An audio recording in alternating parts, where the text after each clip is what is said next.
Navsari LCB અને ચીખલી પોલીસે સંયુક્ત ઓપરેશન હાથ ધરીને નેશનલ હાઈવે 48 પર આલીપોર નજીક ચાલતા ક્રૂડ ઓઇલ અને ડામર ચોરીના કૌભાંડમાં પર્દાફાશ થયો છે। મુંબઈની હિન્દુસ્તાન ઓઇલ એક્સપ્લોરેશન કંપનીમાંથી ભાવનગર જઈ રહેલા 2 ટેન્કરોના ચાલકો સાથે મેળાપીપણું કરીને આ ચોરી આચરવામાં આવી હતી। ગેંગના સાગરીતો ટેન્કર ચાલકને ડામરના પ્રતિ લીટર ₹60 અને ક્રૂડ ઓઇલના ₹30 ચૂકવીને કિંમતી જથ્થો ચોરી લેતા હતા। પોલીસે ઘટના સ્થળેથી મુખ્ય સૂત્રધાર પ્રકાશ ખટીક અને જસવીર ભવરિયા સહિત 5 આરોપીની ધરપકડ કરી છે, જ્યારે ચોરીનો માલ ખરીદનાર સુરત અને વાંસદાના 2 વેપારીઓને વોન્ટેડ જાહેર કર્યા છે।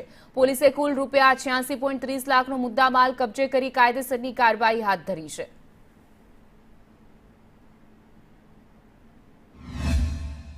એક તો બાતમી મળતા હકીકતવાળી જગ્યાએ જઈને એલસીબી દ્વારા રેડ કરવામાં આવેલ, જે જગ્યા પરથી ડીઝલ ચોરી, ઓઇલ ચોરી અને ડામર ચોરીના બાબતની જે ચોરી થતી હતી એ રંગે હાથે ઝડપવામાં આવેલ છે।